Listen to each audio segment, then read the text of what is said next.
Welcome back. Today we're diving into Hunter Biden's first candid interviews since the 2024 election. For the first time, Hunter steps forward not just as a political figure, but as a son fiercely defending President Joe Biden. These raw, unfiltered conversations reveal the pressure, pain, and defiance inside the Biden family during their most challenging days. Hunter addresses everything, from his father's debate performance to personal accusations, confronting critics from Hollywood, the media, and even his own party. We've selected 5 key quotes that capture the heart of his defense. Let's break them down and see what they reveal about the man behind the headlines. The first quote tackles a persistent rumor that Hunter was acting as his father's chief of staff. Critics, including CNN's Jake Tapper, painted Hunter as a shadowy power in the White House. Hunter's response? "I was in the White House for 12 days in 2 years. He didn't just deny the claim, he dismantled it with specifics. Those 12 days, he explained, were for family events, not policy meetings. He wasn't pulling strings or managing the presidency, he was simply present as a son. This number, 12 days, became his shield against accusations of undue influence. Hunter's frustration was clear. The narrative, he said, minimized his father's agency and painted him as a manipulator. He wanted to draw a line, he's not a political operator, just family. The chief of staff label, he argued, was fiction, an attack on both his and his father's identities. By providing a hard number, Hunter shifted the burden of proof back onto his accusers. 12 days in 2 years. It's a soundbite that's hard to dispute. He emphasized that his presence was mundane, familial, and stripped of political intrigue. The media, he said, twisted normal family moments into something sinister. Hunter's strategy used precise details to counter sweeping accusations. He's fighting for his father's legacy to be seen as his own, not as something manipulated by his son. The claim, he said, was an attack on both their reputations. He repeatedly expressed frustration with how their relationship was portrayed. The love and support between them, he argued, had been weaponized by political enemies. This quote is Hunter's attempt to reclaim that narrative. By rejecting the chief of staff label, he drew a line in the sand. He'll always be his father's son, but never his political handler. This was a foundational statement, setting the record straight before addressing any other criticism. Hunter's message: see me as family, not as a shadow advisor. The 12 days defense is his way of restoring his father's image as a leader in command. It's a clear, calculated pushback against years of speculation. The second quote shows a different Hunter, raw, emotional, and defiant. After George Clooney publicly suggested President Biden should step aside, Hunter fired back, "Middle America doesn't give a F what George Clooney thinks." The profanity was intentional, a gut-level rejection of Hollywood's opinion. Hunter dismissed Clooney as an out-of-touch elite, irrelevant to everyday Americans. By invoking Middle America, Hunter positioned his family as representatives of the heartland, not the coastal elite. He doubled down, reportedly calling Clooney a effing schmuck. For Hunter, this wasn't just political, it was personal. Clooney had been a guest at the White House, a supporter. The betrayal stung, and Hunter's anger was palpable. His language was the language of a street fight, not a press conference. Hunter shed the polished image, embracing the role of a brawler defending his father's honor. He made it clear attacks on his father would be met with overwhelming force, no matter who they came from. The pressure on the Biden family was immense, and Hunter's outburst was a release of pent-up frustration. The quote became a rallying cry: "Don't listen to the elites, they don't speak for us."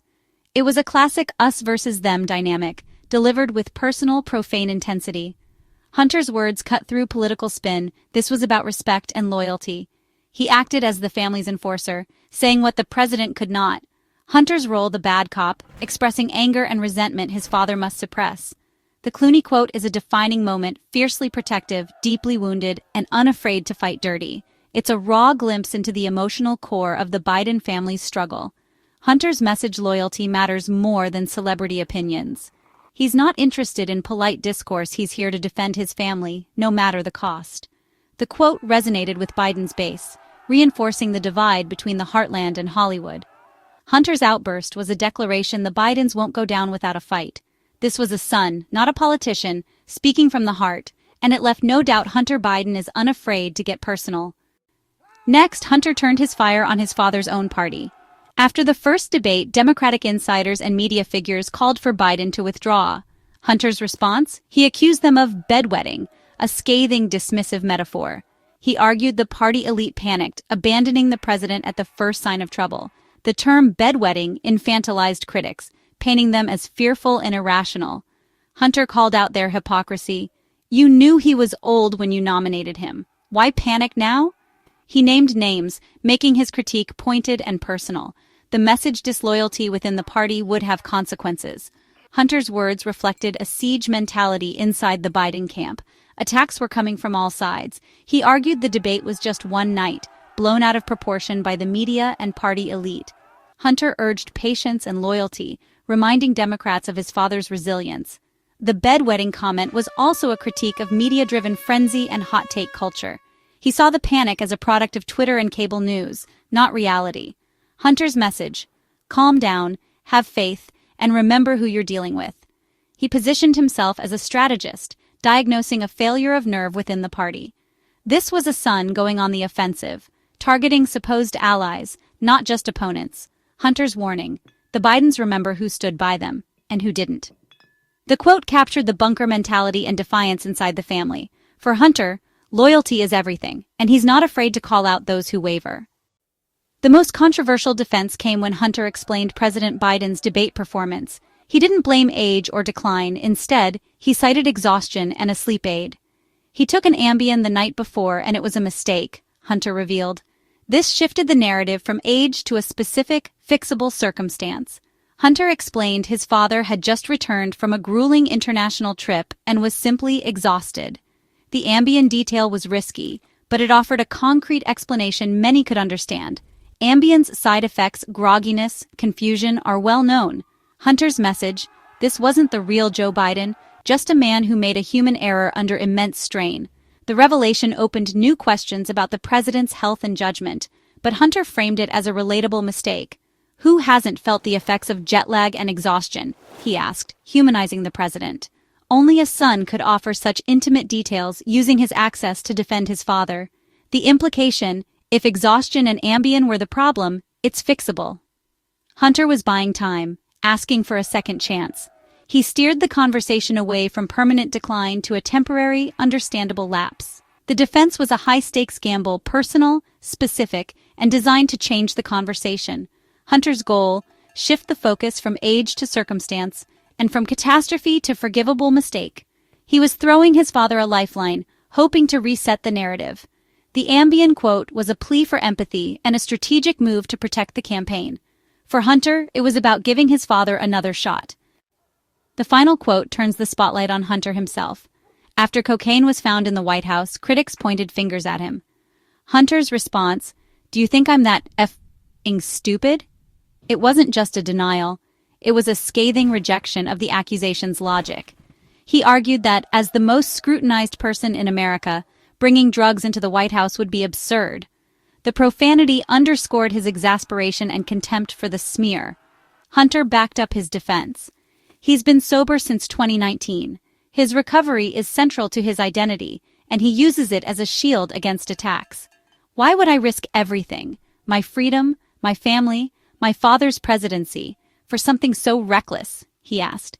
The accusation, he said, ignored his hard-won sobriety and sought to drag him back into the past. Hunter's anger was authentic. The charge cut deep, tying into his most painful struggles. He highlighted the intense scrutiny he lives under, making the accusation even more illogical. Hunter also criticized the media and politicians who amplified the story for political gain. His defense aligned with the Secret Service investigation, which found no evidence against him. This was Hunter at his most defiant, combining raw emotion, logic, and a clear statement about his recovery. He rejected the caricature his opponents created, refusing to be defined by his worst moments. The quote was a full-throated, profane answer to a smear that haunted him for over a year. For Hunter, it was about reclaiming his story and putting the accusation to rest. There you have it, 5 key quotes from Hunter Biden's post-election interviews. From defending his role to blasting critics and explaining the debate, Hunter emerges as a son on a mission. His words reveal fierce loyalty, raw anger, and a willingness to take risks for his family. Whether you see him as a loyal son or a political liability, Hunter is determined to have his say. What do you think? Did these quotes change your perspective? Let us know in the comments. Thanks for watching. Don't forget to like, subscribe, and stay tuned for more.